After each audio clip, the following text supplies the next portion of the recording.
This is our YouTube channel Cook and Enjoy Recipes, and today we are going to prepare Kabuli chana, and we will serve these chanas along with the kulchas. So let's prepare it. So we will make them black. So let's see the technique how we make them black.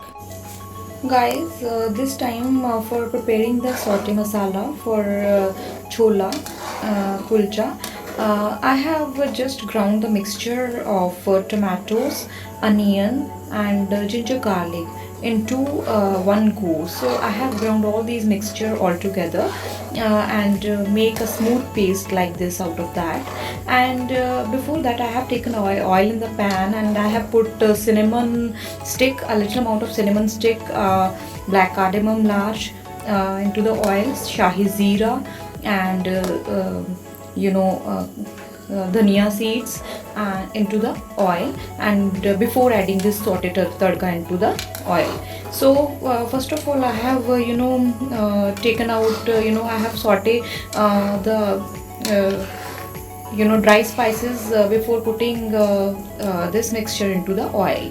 So that step I have skipped, so I have just told you about that. That is why.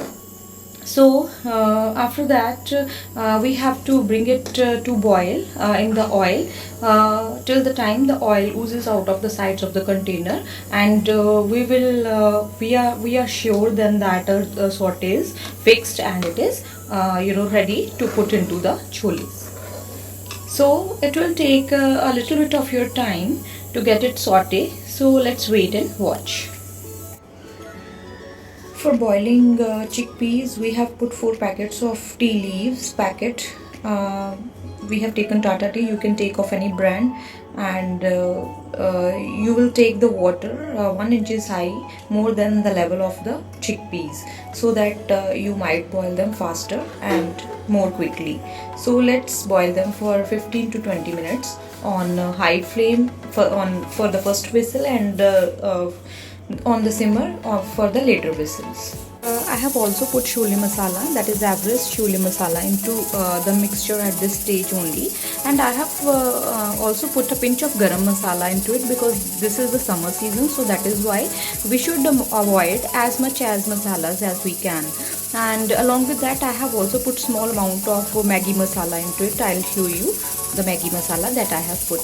This is the Maggi masala that I have put into the mixture, and I have taken 1/4 teaspoon of this is masala magic from Maggi, and this imbibe a good taste to the dish, so that is why I have put a small amount, or you can say a pinch of, into the mixture.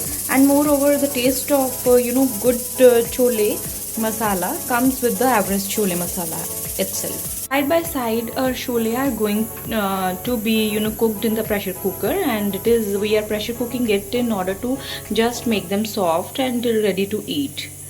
And I have also sauteed 3 large chilies cut slitwise into the oil that I have taken in the pan, along with the whole spices, so that the taste of the whole spices can be imbibed into the raw chilies.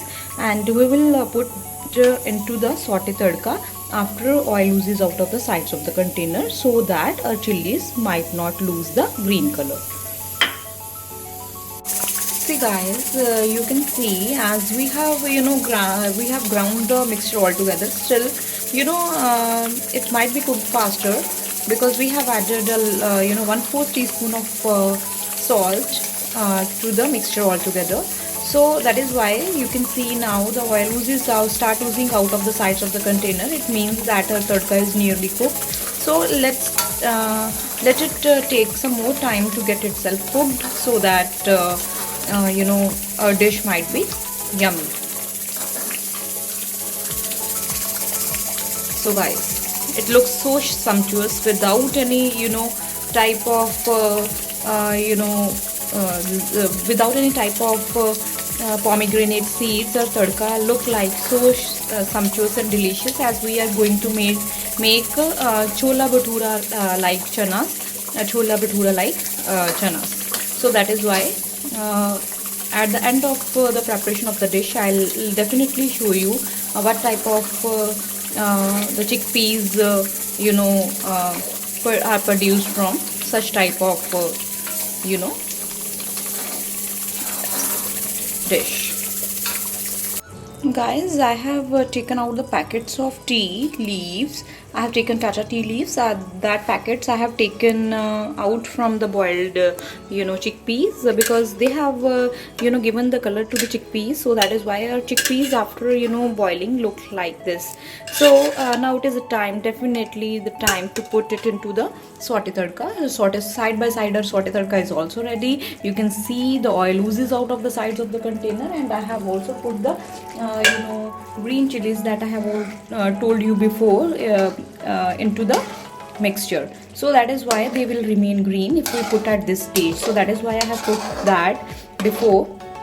So now guys, it is definitely the time to put that chickpeas into the masala, so that the taste and the spices of masalas are imbibed into are absorbed into the chickpeas properly. At the last, we have added a pinch of baking soda into it, so that the extra carbon dioxide that remains or rests within the cholas can escape out, and cholas or dish will be more tastier than it should be.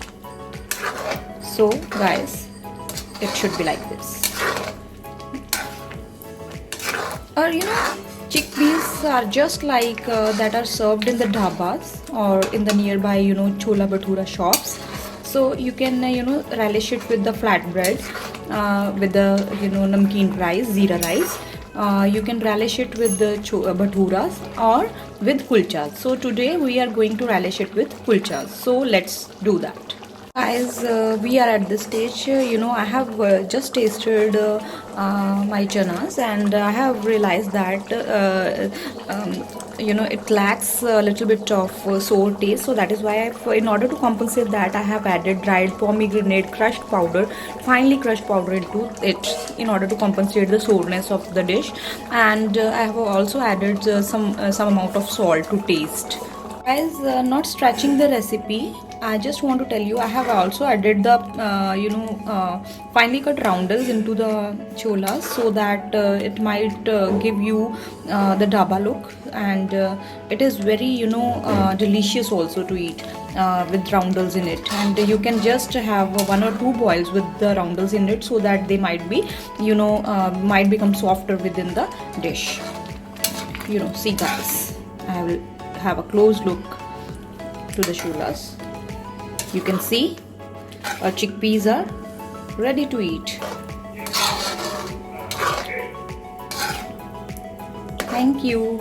Like and subscribe. Wow, what a view. You can relish these chanas with the kulchas, or you can either relish with the any flatbread or chola bhaturas, and the presentation is so fine that it reminds you of the high-end restaurants, as well as it can remind you of the dhabas, as well as wherever you want to go. So guys, like and subscribe.